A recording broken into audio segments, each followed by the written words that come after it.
nyuma y'igihe kitari gito hari isaga hagati ya bebe umuhanzi ukomeye cyane hariya mu gihugu cya Uganda ndetse na Miss Rwanda 2016 nawe akaba yitwa Mutesi Joll. Ku mihanda hagiye haza ibintu byinshi. Mutesi Joll bamushinja ubutubuzi bavuga batesi ya nzu y'akataraboneka twabonye ifite amapisine y'amaetaje iri ahantu heza, ese ni gutya burya amafaranga bayabona? Ni uko abandi bakira. Agenda haza amagambo menshi, ese iyi modoka twabonye y'akataraboneka ni uko yagiye yisikora abantu bagiye bakomakomeye. Agenda haza amagambo menshi agiye atandukanye ku imihanda bibaza Mutesi Joll aratubura yitwaje izina afite nuko ari brand nini wenda, ndetse akaba n'umwe mu bakobwa bari mu Rwanda bavuga ari kijyana bafite igikundiro bazi kuganira n'abayobozi. Ni muri make bamaze kwisobanukirwa bari demarika.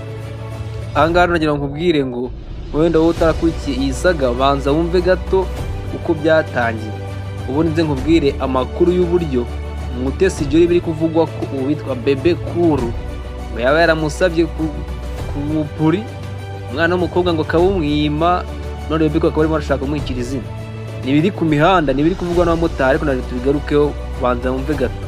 Ikinyamakuru Igihe ku munsi w'ejo mu masaha y'isa 5 cyaranditse ngo rurageretse hagati ya bebe ndetse na Mutesi Joll ashinja ubutubuzi. Miss Joll Mutesi yibukije umuhanzi wo muri Uganda bebe ko ari icyamamare atakabaye avuga ibyo abonye atabanje gukora ubushakashatsi cyangwa se ngo ashaka amakuru mbere yo kuvuga ibintu bishobora kwangiza izina ry'uwo agiye kuvuga cyangwa se ry'uwo avuga. Ibi Miss Joll Mutesi yabigarutseho ubwo yasubizaga bebe wari umaze kumushinja kuba yarigeze kumutuburira yitwaje u Rwanda n'ikipe ya Arsenal. Abinyujije ku rukuta rwe rwa X, bebe yagize ati uyu mugore nibura butumwa twarebaga hariya. Joll Mutesi aba mu Bwongereza kandi akunda gukurikirana imikino ya Arsenal.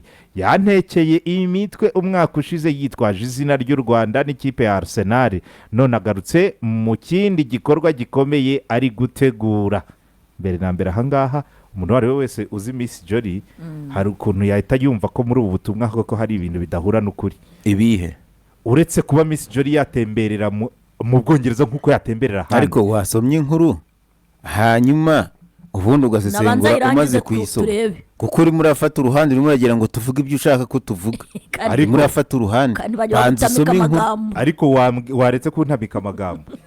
Erega hari ubutumwa buri kwa bebe ko yes harimo urashaka ngo ubutumwa ngo biragaragara nindugena yuko hasesengurwa inkuru yose cyangwa se ngeze kuri paragraphe nemerewe kuyisesengura. Byo ni wowe databuja, ariko bigena hanga mbere yo kubigena ntago ari wowe ndaje mbigene guhera none uticaye hanga ntubigene mu mbuto uticaye hanga wibagiwe ko hano hari ikirango cya minota 70 niba ndi hano uranyiba cyangwa nkumanura dufite iminota mu minota 37 dusigaranye twakihutisha. Reba nk'uyu munota uzakoreje mfite urawuyishyura umunota muze icaraho muze. Ku rundi ruhande Miss Joll Mutesi mu kiganiro na Igihe ubwo yarabajijwe ibyabaye hagati iye na bebe yavuze ko atabizi, icyakora akeka ko yaba yaratekewe imitwe n'abantu bamwiyitirira ku rubuga rwa Facebook. Yagize ati sinzi ibyabaye, ariko wasanga hari abantu banyiyitirira ku rubuga rwa Facebook baba baramutekeye imitwe. Abajijwe niba yaba yarazi icyo batekeyemo umutwe uyu muhanzi cyangwa niba yaba yigeze agerageza kumuvugisha, Joll Mutesi yagize ati simbizi n'ukuri, gusa yakabaye amenya ko ari icyamamare. Ibi bimeze neza nk'ibiri mu butumwa Joll Mutesi n'ubundi yageneye bebe abinyujije nawe ku rubuga rwa X. Yagize ati mbere na mbere mbabajwe no kumva ko watuburiwe n'umuntu wanyiyitiriye, ariko ubutaha ndasaba ko wajya ubanza kugira ubushishozi no kugenzura amakuru neza mbere yo gushinja cyangwa se kuvuga ibintu bishobora kwangiza izina ry'abandi. Yamwibukije ko nk'umuntu w'icyamamare akwiye kuzirikana ko ayo magambo ye afite uburemere.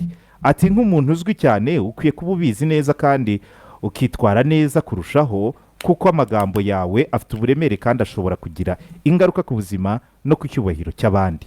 Ku rundi ruhande bebe yateguje abamukurikira ko mu bihe biri imbere azavimuzi inkuru nyayo y'uko ibintu byagenze, ndetse aravuga ati mfite n'uduscreenshot nitegura kuzajya ngenda nabazaga ati iriya nimero se si yawe niba bebe ngira nk'uko ubyumva bebe kuru avuga ko uyu mutesi joll yitwaje izina ry'u Rwanda muri brand cyangwa se muri kampeni izwi nka Visit Rwanda, aho amakipe menshi arimo Arsenal, Paris Saint-Germain, Bayern na Atletico bagiye bakora aya madiru mu byumvikana ari deal y'amafaranga atubutse.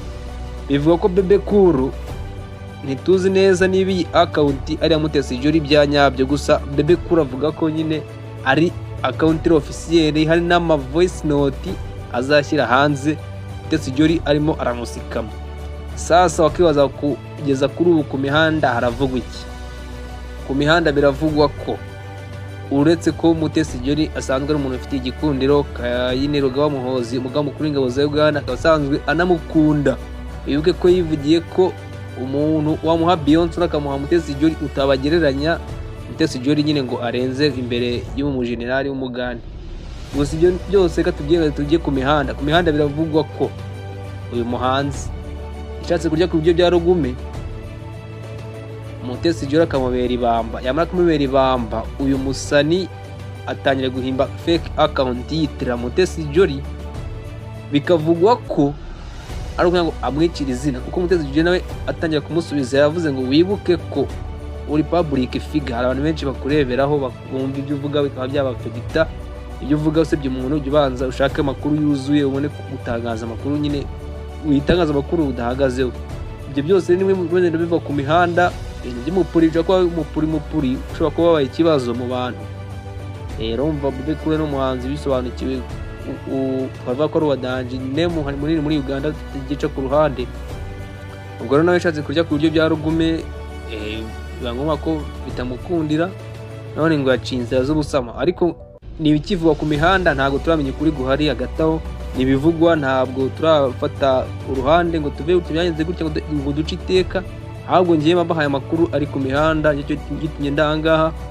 Niba urugamba rugeza kwica no usiga ukoze subscribe, mukomeze mugire ibihe byiza, kandi iyi saga tuyikurikirane kugeza igeze ku mwisho, tubabwire aho bigarukira.